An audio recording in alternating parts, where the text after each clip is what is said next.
জোট হলেও নির্বাচন করতে হবে দলীয় প্রতীকে, অধ্যাদেশ জারি। দলগুলোর সাথে আলোচনায় গুরুত্ব নেতাদের, নিরপেক্ষ থাকবে আইনশৃঙ্খলা বাহিনী, জানালেন স্বরাষ্ট্র উপদেষ্টা। ধর্মের নামে বিভক্তি সৃষ্টি করছে জামাত, অভিযোগ মির্জা আব্বাসের। সবাইকে নিয়ে নির্বাচন দেখতে চান ডাক্তার শফিক। বিএনপির প্রার্থী ঘোষণায় বিভিন্ন স্থানে নেতাকর্মীদের উচ্ছ্বাস। খালেদা জিয়ার প্রার্থী হওয়ার খবরে ফেনীতে উল্লাস। সড়ক দুর্ঘটনায় নোয়াখালীর কবিরহাটে 6 জন সহ দেশের বিভিন্ন স্থানে 11 জন নিহত, আহত অনেকে।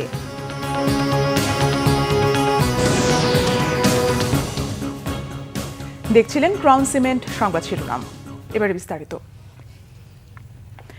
নিবন্ধিত দল জোট করলেও নিজ দলের প্রতীকে ভোট করতে হবে এমন বিধান রেখেই গণপ্রতিনিধিত্ব আদেশ আরপিও সংশোধন অধ্যাদেশ 2025 জারি করেছে সরকার।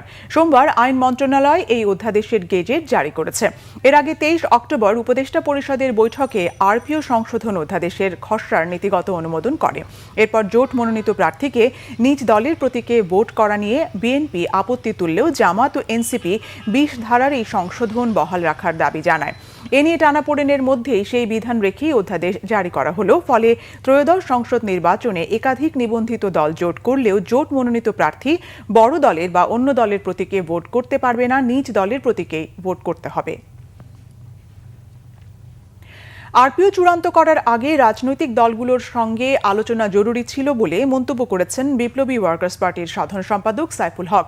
সকালে আগারগাঁওয়ে ইসি ভবনে প্রধান নির্বাচন কমিশনার এএমএম নাসির উদ্দিনের সাথে প্রায় 1 ঘণ্টার বৈঠক শেষে তিনি জানান, ফেব্রুয়ারির নির্বাচনকে সুষ্ঠু করতে 31 দফা দাবি জানিয়েছেন তারা। বলেন, কালো টাকার খেলা বন্ধ করা না গেলে আগামী নির্বাচন প্রশ্নবিদ্ধ হবে। জামানতের ক্ষেত্রে 50,000 এবং সর্বোচ্চ ব্যয়সীমা 25 লাখ টাকা থেকে কমানো দরকার। কমিশনের সক্ষমতা বৃদ্ধি করার আহ্বান জানিয়ে সাইফুল হক বলেন, না ভোটের বিধান যুক্ত করা দরকার। এছাড়া নির্বাচনের দিনই গণভোট হবে বলে আশা করেন বিপ্লবী ওয়ার্কার্স পার্টির সাধারণ সম্পাদক সাইফুল হক। ইলেকশন কমিশন এখনো ভালো করে জানেই না বাংলাদেশের রাজনৈতিক দলগুলো কারা আছেন, নেতৃত্বে কারা আছেন, তাদের বক্তব্য কী, ভাবনা চিন্তাটা কী। সুতরাং তারা আরপিওর খসড়া প্রণয়নের প্রক্রিয়াতে দরকার ছিল দলগুলোর সঙ্গে আলোচনা করা, মতামত নেওয়া এবং সেখানে পরামর্শটা নিয়ে এরপরে আরপিও চূড়ান্ত করা। ইতিমধ্যে আমরা জানতে পেরেছি যে আরপিও তারা আইন মন্ত্রণালয়ে পাঠিয়েছেন। আমরা এটাকে আমাদের তীব্র অসন্তোষ জানাই, আমরা আমাদের ক্ষোভ জানাই এবং আপত্তি আমরা তার কাছে জানিয়েছি। নির্বাচনকে সুষ্ঠু, গ্রহণযোগ্য এবং নিরপেক্ষ করতে আইনশৃঙ্খলা বাহিনীকে নির্দেশনা দেওয়া হয়েছে। কেউ কোনো রাজনৈতিক দলের হয়ে কাজ করলে তাদের বিরুদ্ধে কঠোর ব্যবস্থা নেওয়া হবে, এসব কথা জানিয়েছেন স্বরাষ্ট্র উপদেষ্টা অবসরপ্রাপ্ত লেফটেন্যান্ট জেনারেল জাহাঙ্গীর আলম চৌধুরী। উপদেষ্টা বলেন, শিগগিরই আলাদা পুলিশ কমিশন গঠন করবে সরকার। রিপোর্ট রিশান নাসরুল্লাহর। দেশের সার্বিক পরিস্থিতি নিয়ে মঙ্গলবার সচিবালয়ে কোর কমিটির বৈঠক হয়। বৈঠক শেষে স্বরাষ্ট্র উপদেষ্টা কথা বলেন সাংবাদিকদের সাথে। তিনি বলেন, নির্বাচনকালে স্বাধীনভাবে কাজ করবে আইন শৃঙ্খলা বাহিনী। বলেন, বাহিনীর কারো বিরুদ্ধে অভিযোগ সহ্য করা হবে না।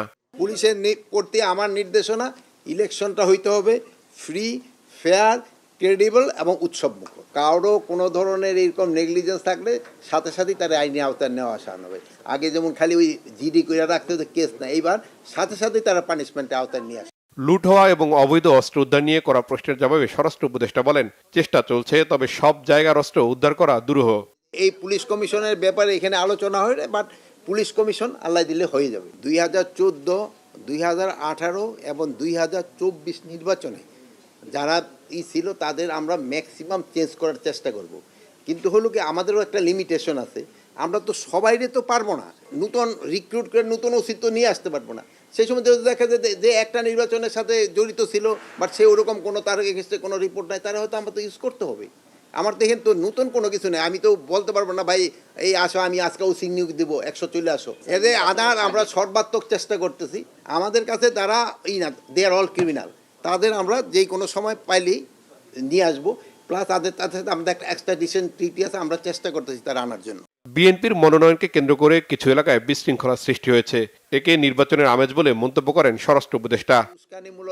রিশান নাসরুল্লাহ, বাংলাভিশন, ঢাকা। অন্তর্বর্তী সরকারের নিজস্ব ক্ষমতা নেই বলে মন্তব্য করেছেন বিএনপির স্থায়ী কমিটির সদস্য মির্জা আব্বাস। জানান, দুইটি রাজনৈতিক দলের উপর ভর করে টিকে আছে তারা। আওয়ামী লীগ সমর্থকদের ভোট দেশপ্রেমিক দল পাবেও বলেও আশাবাদী তিনি। সাবেক মন্ত্রী ও অবিভক্ত ঢাকার সবশেষ মেয়র বীর মুক্তিযোদ্ধা সাদেক হোসেন খোকার ষষ্ঠ মৃত্যুবার্ষিকী উপলক্ষে দোয়া ও আলোচনা সভার আয়োজন করে ঢাকা মহানগর দক্ষিণ বিএনপি। এ সময় ঢাকা ৬ আসনে বিএনপির মনোনীত প্রার্থী ইঞ্জিনিয়ার ইশরাক হোসেন তার বাবার মৃত্যুর জন্য স্বৈরাচার শেখ হাসিনাকে দায়ী করেন। জানান, সাদেক হোসেন খোকাকে কারাগারে বন্দী রেখে চিকিৎসা সেবা থেকে বঞ্চিত করা হয়েছিল। সভায় বিএনপি চেয়ারপারসনের উপদেষ্টা আব্দুস সালাম অন্তর্বর্তী সরকারের কর্মকাণ্ড নিয়ে প্রশ্ন তোলেন। গণভোট ইস্যুতে রাজনৈতিক দলগুলোতে সিদ্ধান্ত নেওয়ার আহ্বানের সমালোচনা করে তিনি বলেন, তাহলে সরকারের কাজ কি? আলোচনা সভায় বিএনপির স্থায়ী কমিটির সদস্য মির্জা আব্বাস বলেন, একটি দলকে প্রতীক দেওয়ার মধ্য দিয়ে প্রমাণ হয় সরকারের নিজস্ব ক্ষমতা না থাকার। এ সময় আগামী জাতীয় নির্বাচনে আওয়ামী লীগের সমর্থকদের ভোট জামাতের দিকে যাবে না বলেও ব্যাখ্যা দেন তিনি। নির্বাচনে সবাইকে এক হয়ে দলীয় প্রতীকের জয়লাভ নিশ্চিতে কাজ করার আহ্বান জানান মির্জা আব্বাস। এই সরকার দুটি দলের উপরে, একটি তাদের নিজস্ব সৃষ্ট দল আর একটা পুরনো দল, এদের উপরে ভর করে এই সরকার টিকে আছে। তারা লাফাচ্ছে এই কারণে, তারা বুঝে নিছে যে আওয়ামী লীগের ভোটগুলো আমরাই তো পাবো, এরকম একটা ধারণা তার হয়ে গেছে। না, এটা সঠিক নয়।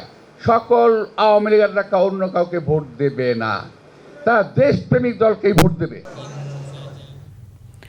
সাবেক মন্ত্রী ও অবিভক্ত ঢাকার সবশেষ মেয়র সাদেক হোসেন খোকার ষষ্ঠ মৃত্যুবার্ষিকীতে রাজধানীর জুরাইন কবরস্থানে শ্রদ্ধা জানিয়েছে বিভিন্ন শ্রেণীর মানুষ।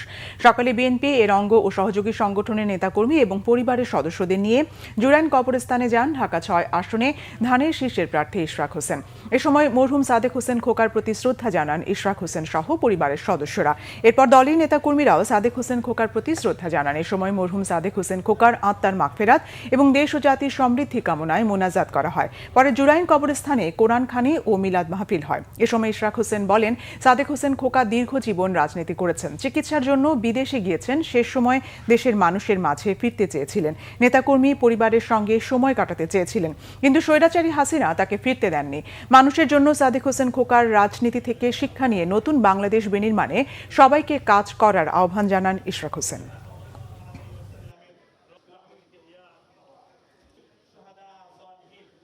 ঢাকা ৬ আসন, সেই আসন থেকে আমাকে প্রাথমিকভাবে মনোনয়ন দেওয়া হয়েছে। আলহামদুলিল্লাহ, এমন কোনো বিষয় হয়ে যায় নাই যে আমাদেরকে এখন এটা নিয়ে বিজয় মিছিল করা বা আনন্দ করার মতো কোনো কিছু হয়ে যায় নাই।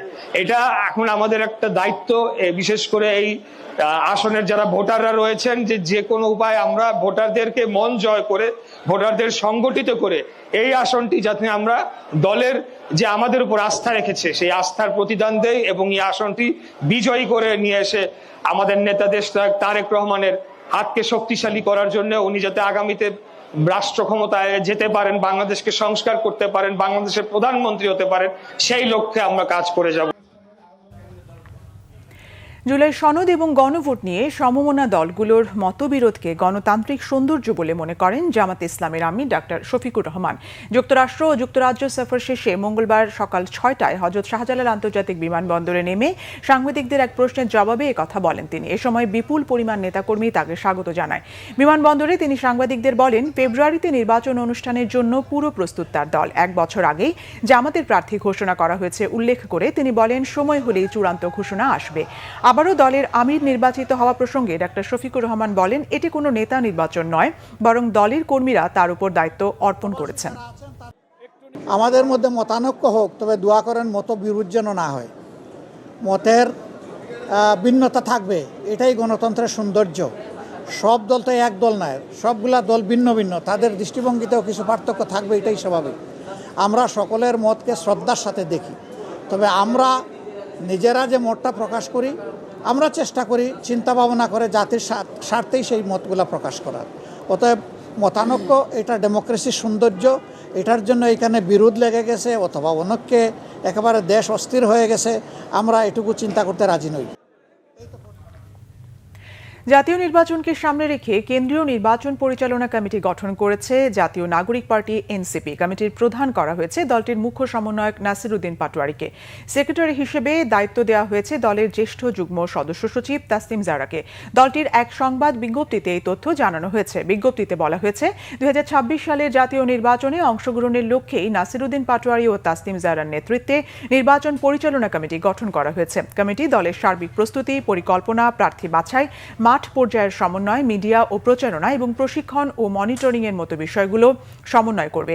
এনসিপির কেন্দ্রীয় নির্বাচন পরিচালনা কমিটির অন্য সদস্যরা হলেন আরিফুল ইসলাম আদিব, মাহবুব আলম মাহির, খালেদ সাইফুল্লাহ, এহতেশাম হক, আবদুল্লাহ আল আমিন, আলাউদ্দিন মোহাম্মদ, জহিরুল ইসলাম মুসা, হুমায়রা নূর, সাইফুল্লাহ হায়দার ও মোহাম্মদ তারিকুল ইসলাম।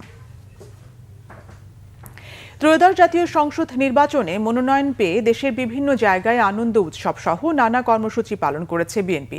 সিলেট 2 আসনে বিএনপির মনোনয়ন পাওয়ার পর হযরত শাহজালাল রহমতুল্লাহ আলাহির মাজার জিয়ারত করেছেন গুম হওয়া বিএনপি নেতা এম ইলিয়াস আলীর স্ত্রী ও বিএনপি চেয়ারপারসনের উপদেষ্টা তাহসিনা রুশদি লুনা। সকালে দলীয় নেতাকর্মীদের নিয়ে তিনি মাজার জিয়ারত করেন। পরে সাংবাদিকদের সঙ্গে আলাপকালে দলীয় হাইকমান্ডের প্রতি কৃতজ্ঞতা জানান তিনি। ফেনী 1 আসনে বিএনপির চেয়ারপারসন বেগম খালেদা জিয়ার মনোনয়ন ঘোষণায় জেলা জুড়ে বইছে আনন্দের বন্যা। সকালে ছাগলনাইয়া উপজেলা সদরে বিএনপির উদ্যোগে আনন্দ মিছিল ও সংক্ষিপ্ত সমাবেশ হয়। যশোর 1 আসনে বিএনপির মনোনয়ন পেয়েছেন কেন্দ্রীয় বিএনপির সাবেক দপ্তর সম্পাদক মফিকুল হাসান তৃপ্তি। মনোনয়ন পাওয়ায় উল্লাসিত তার নেতাকর্মীরা। মনোনয়ন পেয়েই তিনি নিজ মা, বাবা ও জুলাই গণ অভ্যুত্থানে শহীদদের কবর জিয়ারত করেন। ত্রয়োদশ জাতীয় সংসদ নির্বাচনে ঝালকাঠি নলছিটি 2 আসনে বিএনপির প্রার্থী হিসেবে সাবেক এমপি ইসরাত সুলতানা ইলেন ভুট্টোর নাম ঘোষণায় নেতাকর্মীদের মাঝে ব্যাপক উৎসাহ ও আনন্দ বিরাজ করছে। দলের এই সিদ্ধান্তকে স্বাগত জানান তারা। মেহেরপুর 2 গাংনী আসনের বিএনপির প্রার্থী আমজাদ হোসেনের অফিসে হামলার অভিযোগ উঠেছে জেলা বিএনপির সভাপতি জাভেদ মাসুম মিল্টনের সমর্থক নেতাকর্মীদের বিরুদ্ধে। মঙ্গলবার সকাল 11টা থেকে 2 দফায় এই হামলার ঘটনা ঘটে। এই ঘটনার পর থেকে বন্ধ রয়েছে গাংনী উপজেলা শহরের দোকানপাট। বিক্ষোভ করেছেন কয়েক হাজার নেতাকর্মী। এখনও ঘটনাস্থলে উত্তেজনা চলছে। গাংনী উপজেলা বিএনপির সভাপতি আলফাজ উদ্দিন কালু, সাধারণ সম্পাদক আব্দুল আওয়াল, পৌর বিএনপির সভাপতি মকবুল হোসেন মেঘলা, সাধারণ সম্পাদক সাইদুল ইসলাম সহ অনেকেই সেখানে উপস্থিত ছিলেন। বিএনপির মনোনয়নকে কেন্দ্র করে চট্টগ্রামের সীতাকুণ্ডে মহাসড়ক অবরোধ করায় বিএনপির 4 নেতাকে বহিষ্কার করা হয়েছে। বিএনপির সিনিয়র যুগ্ম মহাসচিব অ্যাডভোকেট রুহুল কবির রিজভির সই করা এক সংবাদ বিজ্ঞপ্তিতে এই তথ্য জানানো হয়। আসন্ন ত্রয়োদশ জাতীয় সংসদ নির্বাচনকে সামনে রেখে সোমবার 237 আসনে প্রার্থীদের প্রাথমিক তালিকা প্রকাশ করেছে বিএনপি। সোমবার রাতে দলীয় মনোনয়নকে কেন্দ্র করে চট্টগ্রাম উত্তর জেলা সীতাকুণ্ডে ঢাকা চট্টগ্রাম মহাসড়কের কদম রসুল ভাটিয়ারি বাজার ও জলিল গেট এলাকায় রাস্তা অবরোধ করা হয়। জনস্বার্থ বিরোধী কর্মকাণ্ডে জড়িত থাকার অভিযোগে সীতাকুণ্ড উপজেলা স্বেচ্ছাসেবক দলের সভাপতি আলাউদ্দিন মনি, সাধারণ সম্পাদক হেলাল উদ্দিন বাবর, সীতাকুণ্ড পৌর বিএনপির আহ্বায়ক মামুন এবং যুব দলের সোনাইছড়ি ইউনিয়ন শাখার সাধারণ সম্পাদক মমিন উদ্দিন মিন্টুকে দলের প্রাথমিক সদস্য সহ সব পদ থেকে বহিষ্কার করা হয়। সড়ক দুর্ঘটনায় নোয়াখালীর কবিরহাটে 6 জন সহ দেশের বিভিন্ন স্থানে 11 জন নিহত হয়েছে। কবিরহাটে ট্রাক চাপায় নিহত হয় সিএনজি চালিত অটোরিকশার 6 যাত্রী। দুপুর 2:45টার দিকে নোয়াখালীর কবিরহাট উপজেলার বসুরহাট সড়কের আলিয়া মাদ্রাসার সামনের রাস্তায় ট্রাক চাপায় সিএনজি চালিত অটোরিকশার 6 যাত্রী নিহত হয়েছে। নিহতরা হলেন সিএনজির চালক খোকন, শিক্ষার্থী তানিম হাসান, মোহাম্মদ সুমন ও শাহাদাত হোসেন। এক নারী সহ 2 জনের পরিচয় নিশ্চিত হওয়া যায়নি। ট্রাকটি আটক করেছে পুলিশ। এদিকে দুপুরে শায়েস্তাগঞ্জ উপজেলার কদমতলী এলাকায় সিলেট থেকে ঢাকাগামী এনা পরিবহনের একটি বাসের সঙ্গে কুমিল্লা থেকে আসা রয়্যাল পরিবহনের বাসের মুখোমুখি সংঘর্ষ হয়। এতে ঘটনাস্থলেই 2 জন নিহত হন। গুরুতর আহতদের হবিগঞ্জ সদর হাসপাতালে নেওয়া হলে আরও 1 জন মারা যায়। নিহতদের পরিচয় পাওয়া যায়নি। আহত 20 জনকে গুরুতর অবস্থায় তাদেরকে হবিগঞ্জ ও মাধবপুর উপজেলা স্বাস্থ্য কমপ্লেক্সে ভর্তি করা হয়েছে। অন্যদিকে টাঙ্গাইলের মির্জাপুরে যাত্রীবাহী বাস চাপায় অটোরিকশার চালক ও যাত্রী সহ 2 জন নিহত হয়েছে। দুপুরে ঢাকা টাঙ্গাইল মহাসড়কের উপজেলার দেওয়াহাটা ওভারব্রিজের সামনে এই দুর্ঘটনা ঘটে। নিহতরা হলেন উপজেলার রানাশাল গ্রামের অটো চালক রোহিত শিকদার ও যাত্রী রশিদ, দেওয়াহাটা গ্রামের আব্দুল হামিদ।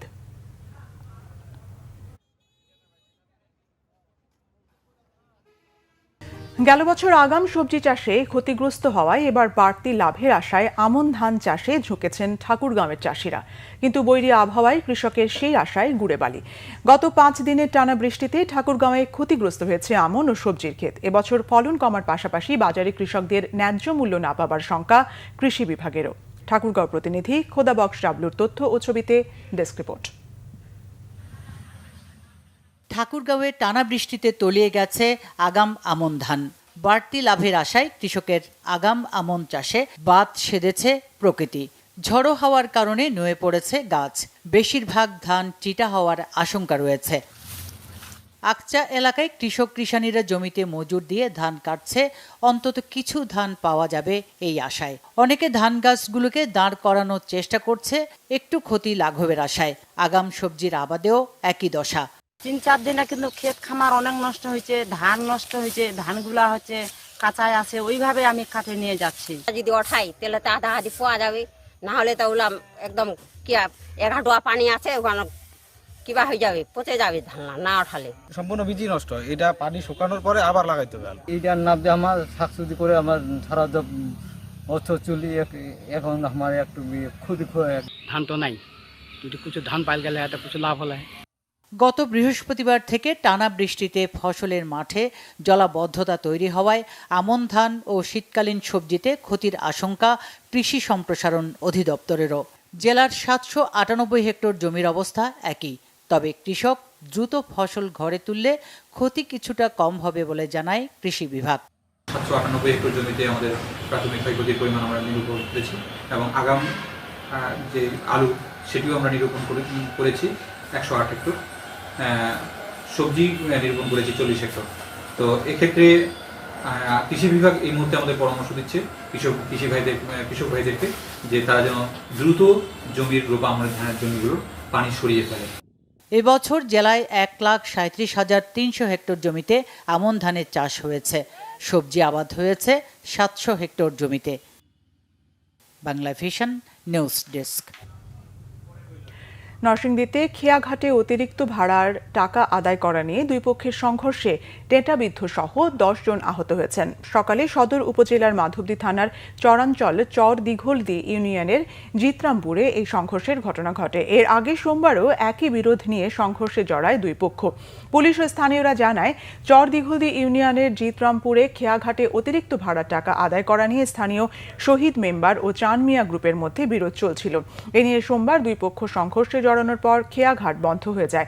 মঙ্গলবার সকালে ফের টেটা ও দেশীয় অস্ত্রশস্ত্র নিয়ে সংঘর্ষে জড়ান দুই পক্ষের লোকজন। এতে 2 জন টেটাবিদ্ধ সহ উভয় পক্ষের 10 জন আহত হয়। আহতদের উদ্ধার করে নরসিংদী সদর হাসপাতালে চিকিৎসা দেওয়া হয়। দেশের বিভিন্ন জায়গার আরও কিছু খবর নিয়ে এখন একটি ডেস্ক রিপোর্ট দেখুন। ঢাকা মহানগর দক্ষিণ বিএনপির আহ্বায়ক রফিকুল আলম মজনু বলেছেন, বাংলাদেশের রাজনৈতিক ইতিহাসে সবচেয়ে বেশি দমন নিপীড়ন ও কারা নির্যাতনের শিকার হয়েছেন বিএনপির চেয়ারপারসন বেগম খালেদা জিয়া এবং ভারপ্রাপ্ত চেয়ারম্যান তারেক রহমান। চট্টগ্রামে অবস্থানরত ছাগলনাইয়া পশুরাম ফুলগাজী এলাকার জনগণের সাথে মতবিনিময় সভায় তিনি এসব কথা বলেন। বিএনপির 31 দফা ও প্রার্থী অদূত ভূঁইয়ার ধানের শীষ প্রতীকের সমর্থনে গণসংযোগ ও লিফলেট বিতরণ করা হয়েছে খাগড়াছড়িতে। শহরের আনন্দনগর ও গরুবাজারে এসব কর্মসূচিতে নেতৃত্ব দেন জেলা স্বেচ্ছাসেবক দলের আহ্বায়ক আব্দুল্লাহ আল নোমান। 1 মাসের মধ্যে বেগম রোকেয়া বিশ্ববিদ্যালয় ছাত্র সংসদ ব্রাকসু নির্বাচন সম্পন্ন করতে নির্বাচন কমিশন গঠন ও তফসিল ঘোষণার দাবিতে সংবাদ সম্মেলন করেছে শিক্ষার্থীরা। সকালে বিশ্ববিদ্যালয়ের প্রশাসনিক ভবনের সামনে এই কর্মসূচি পালন করেন তারা। 14 ডিসেম্বর শহীদ বুদ্ধিজীবী দিবস উদযাপন উপলক্ষে প্রস্তুতি সভা হয়েছে গাইবান্ধায়। সকালে জেলা প্রশাসক সম্মেলন কক্ষে এতে সভাপতিত্ব করেন জেলা প্রশাসক চৌধুরী মোয়াজ্জেম আহমদ। বাংলাদেশ পরমাণু কৃষি গবেষণা ইনস্টিটিউট বিনার বার্ষিক গবেষণা অগ্রগতির পর্যালোচনা শীর্ষক 5 দিনব্যাপী কর্মশালা শুরু হয়েছে ময়মনসিংহে। সকালে বিনার অডিটোরিয়ামে এতে সভাপতিত্ব করেন সংস্থার মহাপরিচালক ডক্টর শরীফুল হক ভূঁইয়া। উদ্বোধন করেন কৃষি মন্ত্রণালয়ের অতিরিক্ত সচিব মোহাম্মদ আবু জুবায়ের হুসাইন বাবলু। গাজীপুরে অনার্স বিষয়ে অধিভুক্তি ও এমপিওভুক্ত করার দাবিতে লাগাতার অবস্থান কর্মসূচি পালন করেছে বাংলাদেশ অনার্স বিষয় অধিভুক্তি প্রত্যাশী শিক্ষক সংগঠন। সকালে জাতীয় বিশ্ববিদ্যালয়ের প্রশাসনিক ভবনের সামনে এতে অংশ নেন বিভিন্ন কলেজের শতাধিক শিক্ষক। তারুণ্যের উৎসব উদযাপন উপলক্ষে 3 দিনব্যাপী নারী উদ্যোক্তা মেলার উদ্বোধন হয়েছে চাঁপাইনবাবগঞ্জের শিবগঞ্জে। দুপুরে উপজেলা পরিষদ চত্বরে মেলার উদ্বোধন করেন উপজেলা নির্বাহী কর্মকর্তা Mohammad Azahar Ali. Bangla vision, news desk. সংবাদ শেষ করব ক্রাউন সিমেন্ট শিরোনামগুলো আরেকবার জানিয়ে। জোট হলেও নির্বাচন করতে হবে দলীয় প্রতীকে, অধ্যাদেশ জারি, দলগুলোর সাথে আলোচনায় গুরুত্ব নেতাদের, নিরপেক্ষ থাকবে আইন শৃঙ্খলা বাহিনী, জানালেন স্বরাষ্ট্র উপদেষ্টা। ধর্মের নামে বিভক্তি সৃষ্টি করছে জামাত, অভিযোগ মির্জা আব্বাসের, সবাইকে নিয়ে নির্বাচন দেখতে চান ডাক্তার শফিক। বিএনপির প্রার্থী ঘোষণায় বিভিন্ন স্থানে নেতাকর্মীদের উচ্ছ্বাস, খালেদা জিয়ার প্রার্থী হওয়ার খবরে ফেনীতে উল্লাস। সড়ক দুর্ঘটনায় নোয়াখালীর কবিরহাটে 6 জন সহ দেশের বিভিন্ন স্থানে 11 জন নিহত, আহত অনেকে।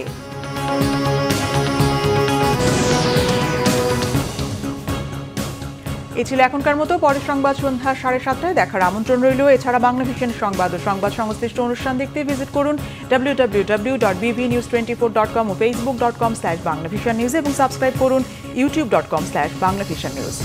ধন্যবাদ।